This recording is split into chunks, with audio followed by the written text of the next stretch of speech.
வணக்கம் நண்பா. அரசியல் பேச வேண்டான்னு இருந்தேன். சரி கொஞ்சம் பேசி தான் பார்ப்போம். கமெண்டில் வழக்கமாக கழுவி ஊற்றிட்டு போயிருங்க, மறந்துடாதீங்க. மறந்து இருந்து விடாதீர்கள். டிவிகே டிஎம்கே இந்த ரெண்டுக்கு தான் WWE மேட்ச் இல்லையா, 1-1.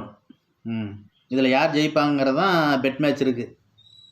இதை பார்க்குறக்க நீங்கள் நடுவர்கள் நிறைய பேர் உட்காந்துருக்கீங்க. நல்லா இருக்கு. நிறையா பார்த்துட்ருக்கோம். சூப்பராக இருக்குது. சீமான் ஒரு பக்கம் பேசிகிட்டு இருக்காப்புல. அவர் ஏதோ பாகிஸ்தானுக்கு போருக்கு போகிற மாதிரி பேசுகிறாப்புல. ஒரு நாள் இந்த நாடு சிக்கிச்சு, மோகன் நீ செத்து அப்படிங்கிறாப்புல. ஒரு முதலமைச்சரே அப்படி பேசுகிறாருன்னா அப்போ நம்மளாம் ஏதாவது கேள்வி கேட்டால் என்ன ஆகும்? அப்புறம் மலர் வளையம் வச்சுருவாங்கன்னு நினைக்கிறேன் இல்லையா? அப்புறம் லைனாக ஒவ்வொருத்தர் பேரையும் அடுக்கிக்கிட்டு இது இன்னார், இதை பேசினார், இங்கே படுத்திருக்காரு, இவர் நலத்திட்ட உதவிகள் கேட்டு வந்தார், எனக்கு சுத்தமாக பிடிக்கல, அவர் ஒரு ஓரமாக படுக்க வச்சுருக்கேன். அப்புறம் இலவசம் கேட்டு நிறைய பேர் வந்தாங்க, அவங்கள லைனாக மொத்தமாக படுக்க வச்சுருக்கேன். அப்போ எதையும் கேட்டு போக முடியாது போலுக்க.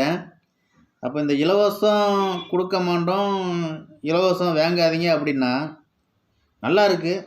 இந்த பாவப்பட்டால் உழைக்க முடியாத வயசானவங்க, இந்த கவர்மெண்ட்டை நம்பி இருக்கிறவங்க, பிள்ளைய கைவிட்ட நிலைமையில் இருக்கிறவங்க, இந்த வயசானவங்களாம் என்ன பண்ணுவாங்க? அவங்களுக்கு 1000 ரூபா காசு கடவுளாக தெரியுது. சீமான் அண்ணாச்சி இலவசமே வாங்காதீங்க அப்படின்னு சொல்கிறாப்புல. எப்படி இந்த ஏழை எளிய மக்கள் நீங்கள் எப்படி கண்காணிப்பீங்க? எப்படி இவங்களை கண்டுபிடிச்சி இவங்களுக்கு இலவசம் வேண்டாம், ஓகே, இந்த ஏழைகளுக்கு என்ன தான் வழி வச்சுருக்கீங்க? சும்மா வாய்க்கு வந்தது சும்மா அடிச்சு விட வேண்டியது இல்லையா? அரசியலில் தலைமுறையாக அரசியல் ஆண்டுக்கிட்டு இருக்காங்க. ஏன் அவங்களுக்கு தெரியாது தான்? அந்த அரசியலில் இருந்து அதை பண்ணுற அவங்களுக்கு தெரியாமல் அவங்களுக்கு தெரிய போகுது. சும்மா எல்லாம் பேச வேண்டியதெல்லாம் பேசி மக்கள் மண்டையை கழுவி விட்டுட்டு அங்கே உட்காந்ததுக்கப்புறம் இவங்க என்ன பண்ணாங்களோ அதுக்கு மேலே நீங்கள் பண்ண போகிறீங்க. அதான் நடக்க போகுது. அதனால் இருக்கிறத ஸ்டடி பண்ணுறதுக்கு என்ன வழியோ அதை பாருங்கள். இல்லாதவன் கொண்டு போய் அங்கே டான்ஸ் ஆட விட்டு வேடிக்கை பார்க்குற அளவுக்கு பண்ணிடாதீங்க. எல்லாம் மக்கள் கையில் தான் இருக்குது. கொஞ்சம் பொருளாதாரம் ஒரு சில விஷயங்கள்லாம் தெரிஞ்சுக்கங்க.